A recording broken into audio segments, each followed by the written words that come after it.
సమూయేలు మొదటి గ్రంథము 30వ అధ్యాయము 19వ వచనాన్ని అందరం కలిసి చదువుకుందాం. కుమారులేమి కుమార్తెలేమి దోపుడు సొమ్మేమి వారి కొద్దిదేమి గొప్పదేమి ఏది తక్కువ కాకుండా దావీదు సమస్తమును రక్షించెను. ప్రార్థన చేసుకుందాం.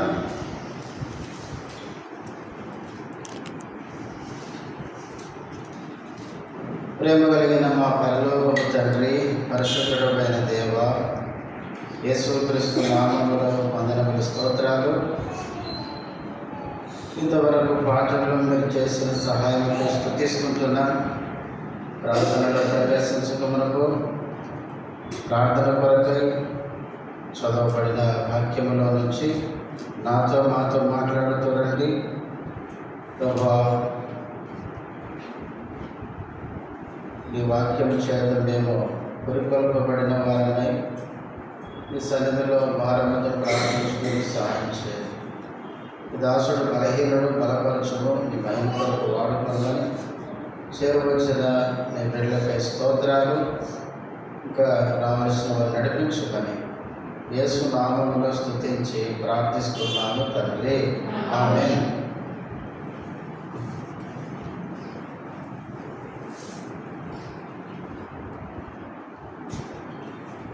మనము ప్రార్థన కొరకై సార్వత్రిక సంఘ వాగ్దానముల నుంచి మధ్యలో ఉండే వాక్యాన్ని మనం 2 వారాలుగా జ్ఞాపకం చేసుకుంటున్నాం.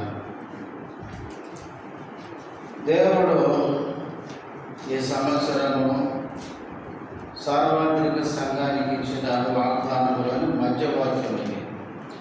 దావీదు సమస్తమును సంపాదించుకొనెను లేక రక్షించుకొనెను అనే వాక్యము. దావీదు సమస్తాన్ని సంపాదించుకున్నాడు అన్నప్పుడు దావీదు ముందేం చేశాడు? దాన్ని పోగొట్టుకున్నాడు అని మనం చెప్పుకున్నాం. దావీదు సమస్తాన్ని కోల్పోయినాడు. శత్రువులు అమాలేకులు వచ్చి కుమారులను కుమార్తెలను దావీదు తన వారికి కలిగిన ఆస్తంతా కూడా శత్రువు ఎత్తుకొని పోయినాడు. అయితే తిరిగి దావీదు వాటన్నిటినీ సంపాదించుకున్నాడు. దావీదు సమస్తము పోగొట్టుకోవడానికి, దావీదు సమస్తము నష్టపోవడానికి కారణాలు ఏంటో మనం చెప్పుకుంటున్నాం. మొదటి కారణము దావీదు యొక్క సొంత ఆలోచన. దావీదు ఏమనుకున్నాడు అంటే, నేను ఇశ్రాయేలు దేశంలో ఉండడం మంచిది కాదు అనుకున్నాడు. ఎందుకంటే నేను ఇక్కడ ఉంటే ఏ రోజుకైనా సౌలు నన్ను చంపుతాడు అనుకున్నాడు. అది దావీదు యొక్క సొంత ఆలోచన. వాస్తవంగా దావీదు ఇశ్రాయేలు దేశంలో ఉంటే సౌలు దావీదును చంపలేడు.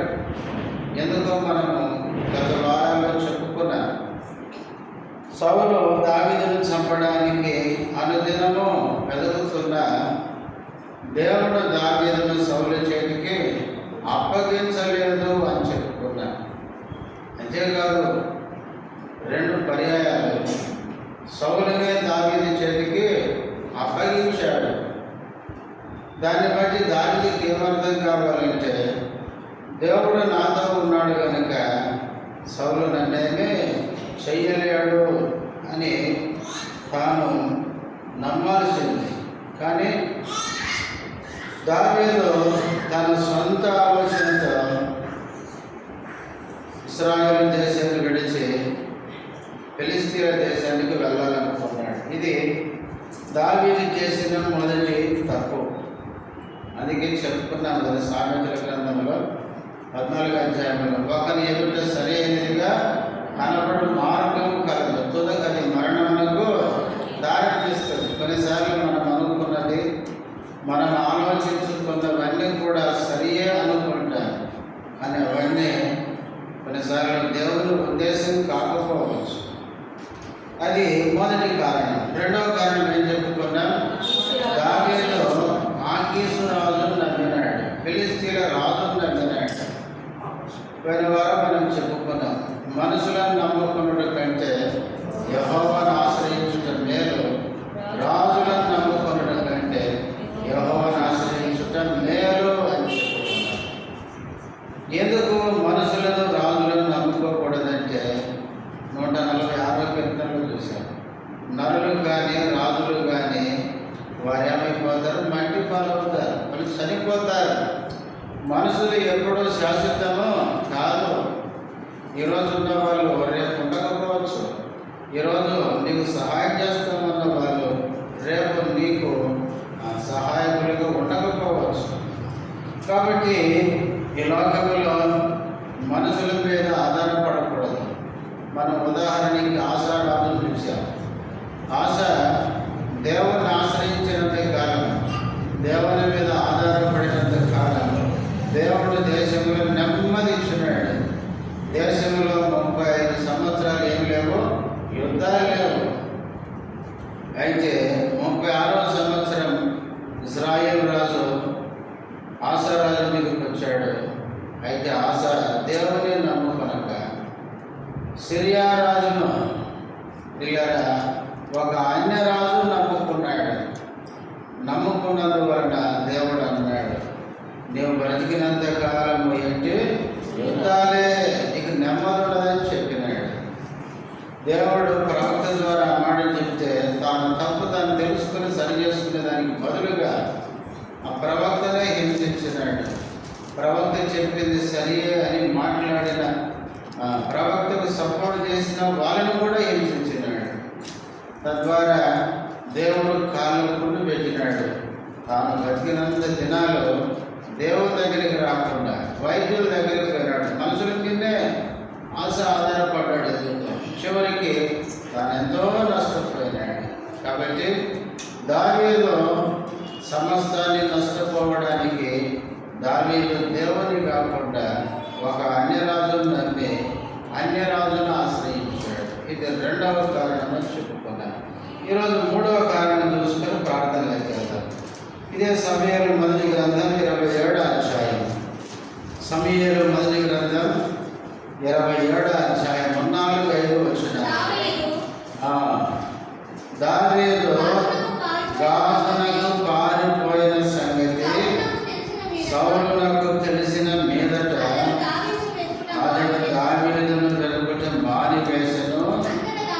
అంతటా దావీదు రాజపురమందు,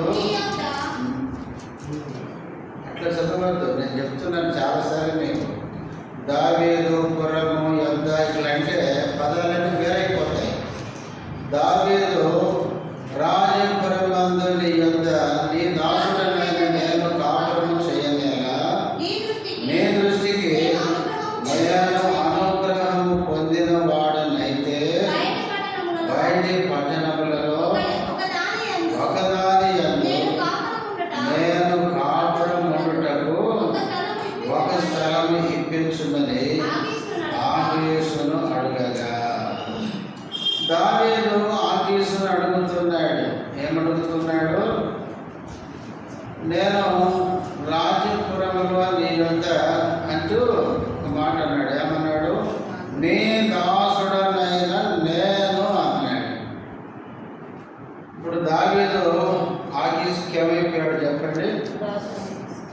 వాస్తవంగా దావీదు పట్ల దేవుని ఉద్దేశం ఏంటంటే ఈయన రాజుగా ఉండాలి. ఇదే సమూయేలు మొదటి గ్రంథం 16వ అధ్యాయంలో ప్రవక్త అయిన సమూయేలు ద్వారా ఏం చేశాడు? రాజుగా అభిషేకించాడు. దేవుని యొక్క కోరిక దావీదు పట్ల ఏంటంటే దావీదు ఇశ్రాయేలు మీద రాజుగా ఉండాలి, ఆయన కింద ప్రజలు ఉండాలి. కానీ ఈయన ఒక అన్యరాజు దగ్గరికి పోయి ఏమంటున్నాడంటే నీ దాసుని అంటున్నాడు. అంటే విచిత్రం. రాజుగా ఉండాల్సిన దావీదు శత్రు రాజుతో ఏమవుతున్నాడంటే లోబడి నీకు నేను దాసుని అని మాట్లాడుతున్నాడు. ఎంత దావీదు దిగజారిపోతున్నాడో చూడండి. ప్రియులారా, మన జీవితంలో మనం ఎప్పుడూ కూడా శత్రువుకి ఏం కావద్దంటే దాసోహం కాకూడదు, శత్రువుతో రాజీ పడకూడదు. వాస్తవంగా దావీదుకు ఫిలిస్తీయులు ఎవరంటే శత్రువులు. ఆకీసు దావీదుకు శత్రువే. దావీదు ఆకీసుకు దాసుడు కావడం అనేది ఒక శత్రువుకి లొంగిపోవడం, లోబడిపోవడం, శత్రువుతో రాజీ పడడం. ప్రియులారా, దావీదు ఆ రాజు దగ్గరికి పోయాడు. నేను ఎవరినంటే నీ దాసుడను.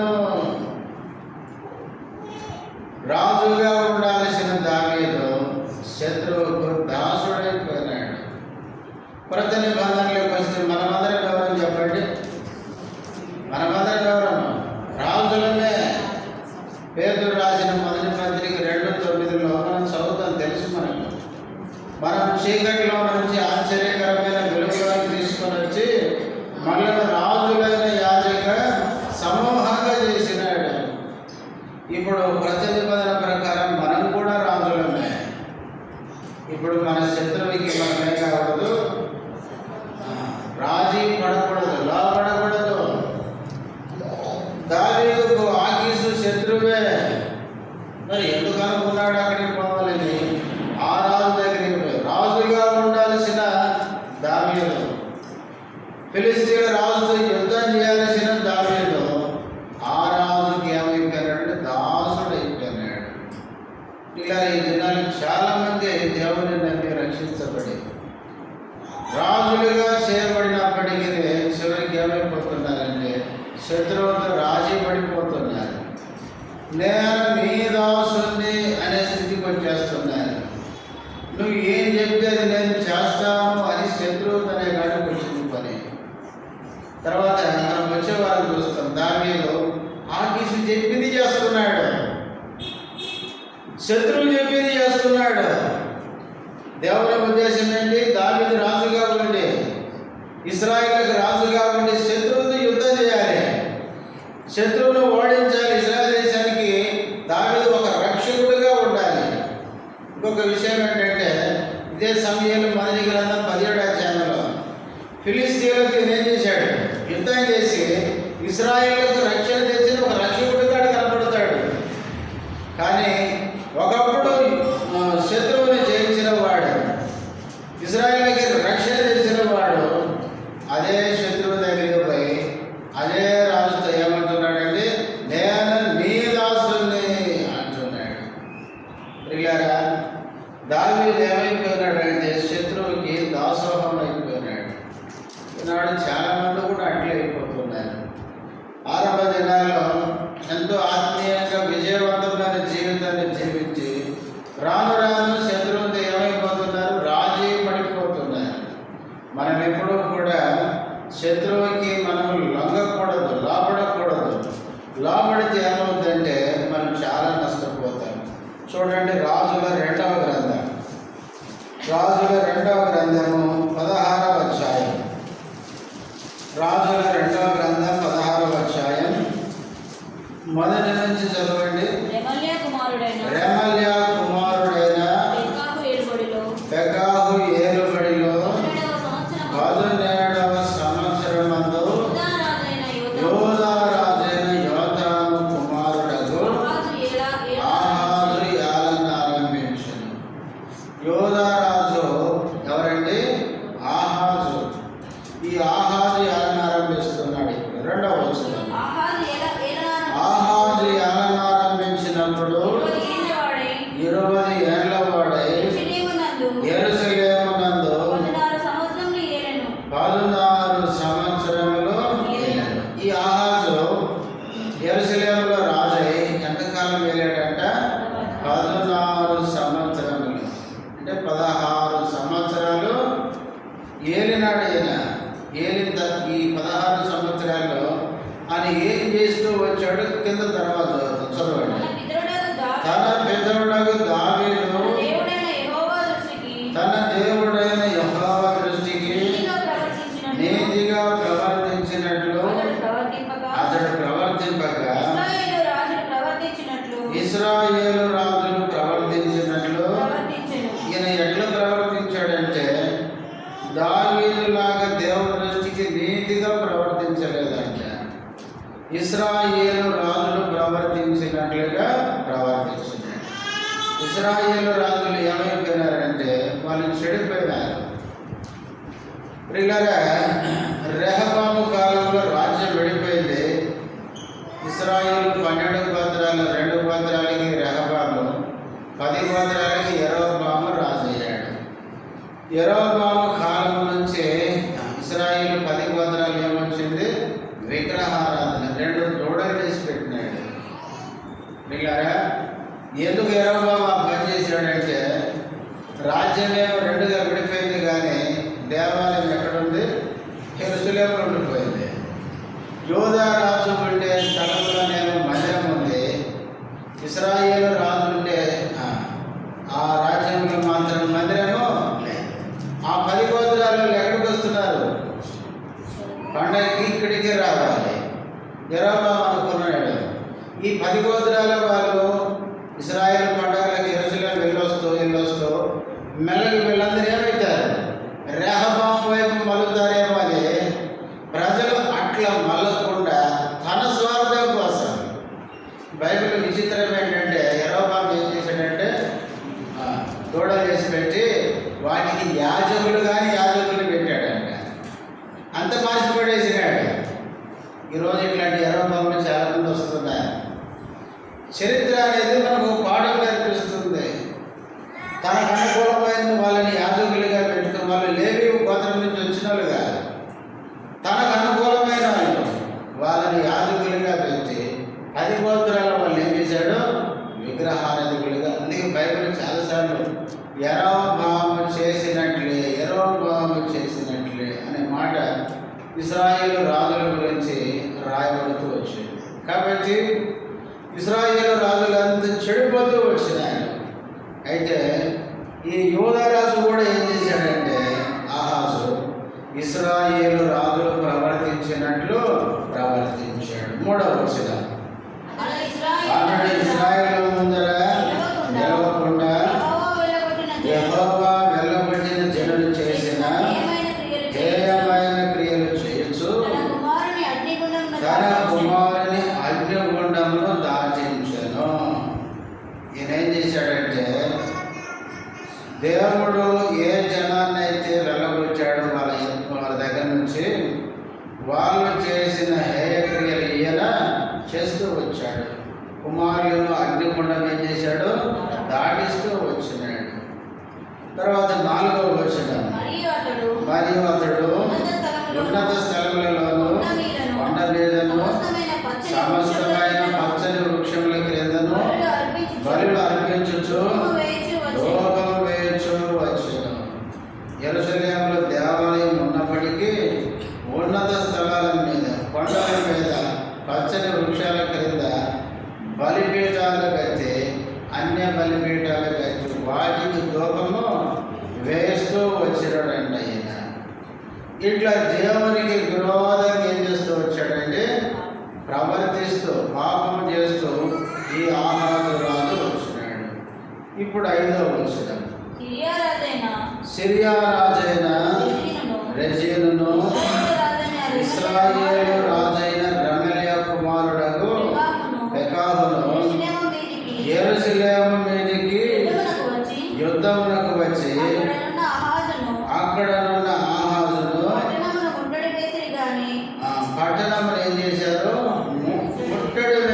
ముట్టడి వేశారు. సిరియా రాజైన, 2 రాజుల పేరు గుర్తు పెట్టుకోండి. సిరియా రాజైన రెజీను, ఇశ్రాయేలు రాజైన రెమల్యా కుమారుడగు పెకాహు. ఇట్లా ఇశ్రాయేలు రాజైన పెకాహు, సిరియా రాజైన రెజీను, వీళ్ళిద్దరు ఎక్కడికి వచ్చారు? ఈ ఆహాజు మీదకి వచ్చినాడు. యూదా రాజు మీదకి వచ్చి ముట్టడి వేసినారంట. అంటే చుట్టూ సైన్యాన్ని దింపి ఆయన మీదకి యుద్ధానికి వచ్చారు.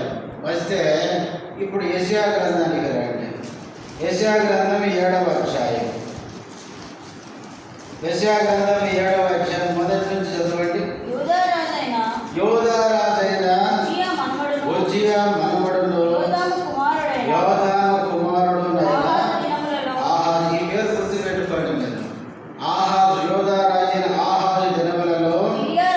సిరియా రాజైన రెజీనును ఇశ్రాయేలు రాజును రెమల్యా కుమారుడునైన పెకాహును యుద్ధం చేయవలనని యెరూషలేము మీదికి వచ్చిరి గాని అది వారి వలన కాకపోయింది. మనము రెండవ రాజులు 16వ అధ్యాయంలో ఏదైతే జరిగిందో దాన్నే యెషయా ప్రవక్త ఇక్కడ చెప్తున్నాడు. ఇది గుర్తుపెట్టుకోవాలి. కాబట్టి ఆహాజు రాజు దినాల్లో సిరియా రాజైన రెజీను ఇశ్రాయేలు రాజైన పెకాహు యెరూషలేము మీదికి ఏమైంది? యుద్ధానికి వచ్చినారు.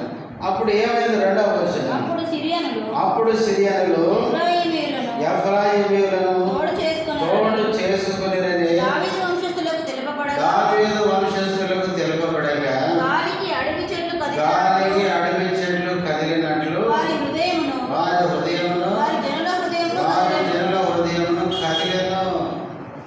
ఎప్పుడైతే ఇద్దరు రాజులు సిరియా రాజు ఇశ్రాయేలు రాజు రెజీను పెకాహు ఆహాజు మీదకి వచ్చారన్న సంగతి దావీదు వంశస్థులు అంటే యోధా వారికి తెలిసినప్పుడు వాళ్ళ హృదయాలు ఏమైపోయినాయి అంటే గాలికి ఒక చెట్టు కదిలినట్లు హృదయాలు కదిలిపోయినాయి. అంటే వాళ్ళు భయపడిపోయారు. ఇద్దరు రాజులు, రెండు సైన్యాలు మన యోధా మీదకి వచ్చారు అని వాళ్ళందరూ భయపడిపోతే అప్పుడు దేవుడు యెషయా ప్రవక్తని వెళ్ళి వాళ్ళని ధైర్యపరిచాడు. చదవండి కూడా అప్పుడు యెహోవా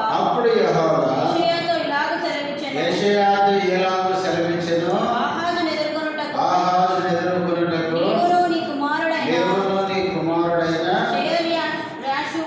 షయర్యాషూబును సాగిరేవు మార్గమున పై కోనేటి కాలువ కడకు పోయి చెప్పుము, భద్రము సుమి, నిమ్మలించుము. ఒకరాజుచున్న ఈ రెండు పురకంచుల కొనలకు అనగా రెజీనును సిరియనులు రెమల్యా కుమారుడును అటు వారి కోపానికి జడియకుము, నే గుండె అభియనీయకుము. సిరియాయు ఎఫ్రాయిమును రెమల్యా కుమారుడును నీవు కీడు చేయవలని ఆలోచించుచు మనము యోధా దేశం మీదికి పోయి దాని జనులను భయపెట్టి పడగొట్టి తాబేయులను వాని కుమారుని దానికి రాజుగా నియమించదము రండని చెప్పుకొనిది. అయితే ఈ మాట గమనించాను. ప్రభువైన యెహోవా ఇలాగ సెలవిస్తున్నాడు, ఆ మాట నిలవదు. ప్రవక్త ఏం చెప్తున్నాడండి? ఇద్దరు మీదకి వచ్చారు కానీ అది నిలవదు. వాళ్ళు జయించారు. సిరియా రాజు ఇశ్రాయేల్ రాజు ఇద్దరు మీ మీదకి వచ్చారు కానీ ఆహాజు మీదకి వాళ్ళు జయించలేరు. వాళ్ళు అనుకుంటున్నది జరగదు అని కిందికి మనం చదివితే దేవుడు చెప్తున్న మాట ఇది నమ్ము ఆయన చెబితే ఈ ఆహాజు రాజు ఏం చేస్తాడో తెలుసా? ఇప్పుడు రాజుల 2వ గ్రంథం 16వ అధ్యాయానికి రండి.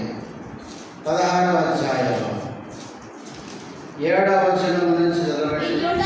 ఇట్లుండగా ఆహాజు యెహోవా మందిర సంబంధమైనటియు రాజనగర సంబంధమైనటియు సామగ్రులలో కనబడిన వెండి బంగారములను తీసుకుని అశ్షూరు రాజులకు కానుకగా పంపి దావీదు పలికాడు. అదే దొరుకుతున్నాడు. ఈయన కూడా నేను నీ దాసుడను నీ కుమారుడనై ఉన్నాను గనుక నీవు వచ్చి నా మీదకి లేచిన సిరియా రాజు చేతిలో నుండి ఇశ్రాయేలు రాజు చేతిలో నుండి నన్ను రక్షింపవలనని అశ్షూరు రాజైన తిగ్లత్-పిలేసెరు వద్దకు మనకి ఇప్పుడు చదువుకున్న యెషయా గ్రంథంలో సిరియా రాజు ఇశ్రాయేలు రాజు ఆహాజు మీదకి యుద్ధానికి వచ్చినప్పుడు దేవుడు ప్రవక్త అయిన యెషయా ద్వారా ఏం చెప్పినాడు? దేవుడు సెలవిస్తున్నాడు, వాళ్ళు నిన్నేమీ చేయలేరు, నువ్వేం భయపడద్దు, వాళ్ళు ఆలోచించుకుని వచ్చి అది సాగదు అని చెప్పినాడు. చెప్తే ఇప్పుడు ఆహారం ఏం చేయాలా? ప్రవక్త ద్వారా దేవుడు చెప్పిన మాట ఏం చేయాలి? నమ్మాలా, దేవుని మీద ఆధారపడాలి. కానీ ఇప్పుడు ఈ ఆహాజు రాజు ప్రవక్త వచ్చి చెప్పినప్పటికీ ఈ ఆహాజు ఏం చేశాడంటే మందిరంలో ఉండే వెండి బంగారం తీసుకుని అసూరు రాజు దగ్గరికి కానుకగా ఇచ్చి పంపిస్తున్నాడు. పోయి ఏం చెప్తారంటే ఆడన్నాడు 8లో, నేను నీ దాసుడను. యోధా రాజు ఆహాజు అసూరు రాజు ఒక అన్ని రాజులు శత్రువు ఆయన ఏం చెప్తున్నాడంటే నేను ఎవరిని?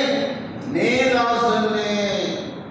ఇంకా అన్నాడు నీ కుమారుని అన్నాడు. అంటే ఈ రెజీనికి ఇశ్రాయేలు రాజుకు భయపడి ఈ ఆహాజు ఏం చేశాడంటే అసూరు రాజుకి, శత్రువు రాజుకి లోబడిపోతున్నాడు. ఆల్రెడీ దేవుడు ఏం చెప్పాడంటే ప్రవక్త ద్వారా, వాళ్ళిద్దరు వచ్చారు కానీ అది సాగదయ్యా అని చెప్తే నమ్మకుండా, దేవుడు చెప్పిన మాట నమ్మకుండా ఒక శత్రువు రాజుకి దాసుడైపోయి లొంగిపోతున్నాడు. లేరా చాలాసార్లు మనం కూడా ఏం చేస్తామంటే దేవుని మాట కంటే ఏది నమ్ముతాం చెప్పండి? చుట్టూన్న పరిస్థితులే నమ్ముతాం కదా. ఒకటి గుర్తుపెట్టుకోండి, పరిస్థితులు ఎట్లున్నా ప్రభు చెప్పిన మాట ఏంటంటే నిశ్చయం, ఖచ్చితం అంతే.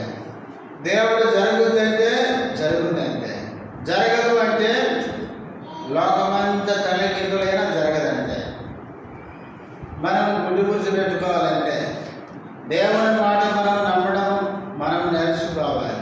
చాలాసార్లు దేవుడు ఎట్లా చెప్తున్నాడు, చుట్టూ పరిస్థితులు ఎట్లున్నాయి, మీదకి వస్తున్నాయి, నేను ఏమైపోతానో. కాబట్టి దేవుని మాట కంటే మనుషుల దగ్గరికి పోయి వాడు శత్రువైనా పర్లేదు కానీ లోపలికి పోదామనుకుంటే చివరికి ఏమైందంటే అదే శత్రువు ద్వారా దేవుడు మనకేం చేస్తాడు? బుద్ధి చెప్పిస్తాడు అంతే. చూడండి, ఆహాజు రాజు అసూరు రాజును నమ్మి మందిరంలో ఉన్న వెండి బంగారాలు దూతలకి ఇచ్చి పంపించి ఆయనకు లోబడి నీ దాసుని, నీ కుమారుని నువ్వు వచ్చి ఈ రెజీని చేతిలో నుంచి, పెకావు చేతిలో నుంచి నన్ను రక్షించు అంటే కిందికి మనం చెబితే ఆ రాజు తాత్కాలికంగా వచ్చి ఏం చేశాడు? రక్షించాడు. తర్వాత ఏం జరిగింది తెలుసా? చూడండి, దినవృత్తాంతం 2వ గ్రంథం 28వ అధ్యాయం. దినవృత్తాంతంలో 2వ గ్రంథం 28వ అధ్యాయం 20వ వచనం 21వ వచనం. అసూరు రాజైన అతని యొద్దకు అంటే ఆహాజు దగ్గరకు వచ్చి అతని బాధపరిచినే కానీ అసూరు రాజు వచ్చి ఆహాజును తర్వాత ఏం చేశాడంటే బాధపరిచినే కానీ ఏం చేయలేదు, బలపరచలేదు. ఇచ్చిన కానికేమో తీసుకున్నాడు, అన్ని తీసుకున్నాడు. లాస్ట్ వచ్చేసరికి ఏం చేశాడు? శత్రువు బాధపరిచాడు కానీ ఏం కాలేదు, బలపరచలేదు. 21వ వచనం. ఆహాజు భాగములు ఏర్పరిచి యెహోవా మందిరంలో నుండి ఒక భాగమును, రాజనగర్లో నుండి ఒక భాగమును, అధిపతుల నుండి ఒక భాగమును చేసి అసూరు రాజుకి ఇచ్చింది కానీ అతడు అతనికి సహాయము చేయలేదు. అసూరు రాజు ఆహారు దగ్గర వచ్చేటివన్నీ తీసుకున్నాడు కానీ అతనికి ఏం చేయలేదంటే సహాయం చేయలేదు. సహాయం చేయకపోక 20వ వచనం ఉన్నట్టు అతని బాధపరచనే కానీ బలపరచలేదు. అందుకే గుర్తుపెట్టుకోండి, శత్రువుకి లొంగిపోతే, శత్రువుకు లోపడితే తాత్కాలికంగా ఏమైంది? మనకు మేలు చేసినట్లే కనపడుతుంది కానీ చివరికి శత్రువు మనకేం చేస్తాడంటే కీడే, నష్టమే చేస్తాడు. అందుకే గుర్తుపెట్టుకోండి, శత్రువు దుష్టుడు మనకెప్పుడు మేలు చేయడు. గుర్తుపెట్టుకోండి, మేలు చేసినట్టే అనిపిస్తుంది. అపవాది ఆదాము దగ్గరకు వచ్చి ఏమన్నాడు? మీరు ఆ పంట తిరిగి మీకు అంతా తెలుస్తుంది అన్నాడు. వీళ్ళు అనుకున్నారు దేవుడు మనకి ఏం తెలియకుండా చేశారా అనుకున్నారు. దేవుడు ఎప్పుడూ కూడా మనకు నష్టము చేయడు, గుర్తుపెట్టుకోండి. సాధారణుడు ఆదాములకి ఏదో మేలు చేసినట్లే కనపన్నాడు. మీరు ఆ పండు దినమున కళ్ళు తెరవబడతాయి, మంచి చెడు అంతకు తెలిసిపోతా అన్నాడు. అంటే సాధారణుడు వీళ్ళకి మేలు చేస్తున్నట్టు మాట్లాడినాడు. కానీ చివరికి వచ్చేసరికి ఏమైంది, ఇలా దిగంబరులు అయిపోయినారు, వాడు వెళ్ళిపోయినాడు. కాబట్టి అపవాది దుష్టుడు మనకు నష్టమే చేస్తాడు. శత్రువు కీడే కానీ మేలన్నాడు చేయడు. దావీదు శత్రువు దగ్గరికి పోతే దావీదుకి కీడే నష్టమే కానీ మేలు ఉండదు. ఆహాజు రాజు అసూరు రాజు దగ్గరికి పోతే ఆయన లోపడితే కీడే చేసేది మేలు లేదు. శత్రువు దగ్గర మేలు చేసే గుణం అసలే లేదంటే లేదంటే. అందుకే బైబిల్ ఏమంటుందంటే ఎఫెసీ పత్రిక 4:27 అపవాదికి చోటు ఇవ్వకూడదు. అపవాదికి సాతానికి మనం ఏం చేయాలంటే మనం కొంచెం కూడా చోటు చేయాలి. చోటు ఇచ్చామా వాడు వచ్చి మొత్తం నాదే అంటాడు. ఆఖరి నుంచి చివరికి ఏం చేస్తాడు, మళ్ళీ నాశనం చేస్తాడు. మనం ఎప్పుడూ కూడా శత్రువుకి లొంగిపోవద్దు. మనం శత్రువుని ఏం చేయాలి, యాకోబు పత్రిక 4:7 అవుతుంది. యాకోబు అంటాడు, దేవునికి లోబడి ఉండండి, అపవాదిని ఎదిరించండి. శత్రువుని ఎప్పుడు ఎదిరించాలి? శత్రువుకు లోపడితే, శత్రువుకు రాజీ పడితే మనకి ఎంత కీడు చేయాలో అంత కీడు చేస్తాడు. కాబట్టి దావీదు దేవుని ఉద్దేశం ఏంటంటే, దావీదుని ఎందుకు కోరుకున్నాడంటే దేవుడు ఇశ్రాయేలు మీద రాజుగా ఉండాలి, ఇశ్రాయేలును పరిపాలించాలి. అంతేకాదు శత్రువుల నుంచి ఇశ్రాయేలు దేశాన్ని కాపాడాలి, అది దేవుని ఉద్దేశం. కానీ దావీదు సొంత ఆలోచనతో అన్ని రాజుల దగ్గరికి, ఆకీషు రాజు దగ్గరికి పోయి పోవడమే కాకుండా ఆయన మీద ఆధారపడమే కాకుండా ఆయన ఏమైపోయినాడు, దాసుడైపోయినాడు, లోపడిపోయినాడు. తద్వారా నాకు ఫలానా ఏదైనా ఉండడానికి స్థలం ఇవ్వమంటే తాత్కాలికంగా స్థలం ఇచ్చాడు. కానీ శత్రువు ఇచ్చిన స్థలం ఏమైందంటే ఆయన ఇచ్చిందంటే సిక్లకే. తర్వాత ఏమైంది, 31వ అధ్యాయానికి వచ్చేసరికి సిక్లకు మొత్తం కాలిపోయింది. శత్రువు మనకి ఏం ఇస్తాడు, అది ఏమైంది, మనకు నష్టమే. దావీదు అంత నష్టపోవడానికి 3వ కారణం ఏంటంటే శత్రువుకు లోపడ్డాం. ప్రియులారా, మన జీవితంలో మనం ఎప్పుడూ శత్రువుకు చోటు ఇవ్వద్దు. శత్రువు మనకు మేలు చేసినట్లు కనపడుతుంది, కానీ చివరికి ఆ మేలు మనకేమవుతుందంటే కీడవుతుంది. దావీదు జీవితంలో ఏడవలేనంత ఏడ్చినట్టంట. ఎంత ఏడ్చింటాడో చూడండి. ఏడవడానికి ఏమీ లేదు, శక్తి లేదంట. చాలాసార్లు చూడండి, ఏడ్చి ఏమైపోతుంది, గొంతు రాదు ఏడవడానికి. అంత దావీదు ఏడ్చాడంటే అనుకుని ఉంటాడు, నేను ఎందుకు ఇక్కడ వచ్చాను, అసలు నేను ఎవరిని రాజుగా అభిషేకించబడ్డాను, నేను ఎక్కడ ఉండాలి, ఇశ్రాయేలు రాజుగా ఉండాలి, నేను ఎక్కడున్నాను, ఒక రాజు కింద ఉండి చివరికి ఏమైంది, అన్ని పోగొట్టుకున్నాను. విజయవంతంగా ఉండాల్సిన వాడిని, దేవుని పక్షంగా నేను విజయవంతమైన జీవితాన్ని జీవించాల్సిన వాడిని చివరికి ఓడిపోయే పరిస్థితి, నష్టపోయే పరిస్థితి. ఇదంతా రావడానికి కారణం ఏంటంటే నాకు బుద్ధిహీనంగా వచ్చాను, ఇక్కడికి లోపడకూడని రాజుకు లొంగిపోయాను, ఆయన చెప్పింది విధి ఇక్కడ ఉన్నాను, కాబట్టి ఎంత నష్టం జరిగింది అని ఏడ్చి చివరికి ఏం చేశాడు, మొత్తానికి దావీదు తెలుసుకున్నాడు. దావీదుకున్న ఒక మంచి గుణం ఏంటంటే తన తప్పు తాను తెలుసుకుని వెంటనే ఏం చేసేవాడు, పశ్చాత్తాపడేవాడు. వెంటనే దేవుని వైపు తిరిగి క్షమాపణ వేడుకునేవాడు. 31వ అధ్యాయంలో వెంటనే ఏం చేశాడంటే దేవుని వైపు తిరిగి తన తప్పును ఒప్పుకొని తిరిగి, అయ్యా నేను పోయింది మళ్ళీ సంపాదించుకోగలనని, వాళ్ళని తరిమితే కలుసుకోగలనంటే దేవుడు అన్నాడు, కలుసుకుంటావు అన్నాడు. పిల్లలు మన దేవుడు ఎవరంటే మనం ఎంత నష్టపోయినా ఎంత తగ్గిపోయినా చివరికి దేవుని దగ్గరకు వస్తే ఆయన ఎంత మాత్రం త్రోసిపోయాడు. ఒకవేళ అట్లా త్రోసేసే దేవుడు అయితే మనం ఆయన దగ్గరకు వచ్చేటమే. మనము అట్టడుగు దాకా పోయి తిరిగి ప్రభు దగ్గరకు వచ్చిన ప్రభు ఏమంటాడంటే, సరే నష్టపోయిన వాడు పడిపోయినావు, ఇప్పుడు నా దగ్గరకు వచ్చావు అంటే తిరిగి నేను సమకూరుస్తానని దేవుడు తిరిగి మనల్ని ధైర్యపరిచేవాడు. అందుకే బైబిల్లో దావీదు యెహోవాను బట్టి తెచ్చుకున్నాడు, ధైర్యం తెచ్చుకున్నాడు. దేవుడు తిరిగి దావీదుకి నష్టపోయిన దానంతటిని తిరిగి సమకూర్చుకునే దానికి సహాయం చేశాడు. కాబట్టి పిల్లారా, మన ఆత్మీయ జీవితంలో మనం ఎక్కడ శత్రువుకు చోటించి మనం ఏదైతే నష్టపోయామో దినాల్లో తిరిగి ప్రభు దగ్గరకు వచ్చి మన పొరపాటును మనం తెలుసుకుని దావీదు వల్ల పశ్చాత్తాపడితే, తిరిగి దేవుని వైపు తిరిగితే, దేవుని వేడుకుంటే మన ఆత్మీయ జీవితంలో నష్టపోయిన దానంతటి తిరిగి దేవుడే సమకూర్చుకోవడానికి దేవుడు సహాయం చేస్తాడు. ప్రార్థన చేసుకుందాం. మోకరించండి.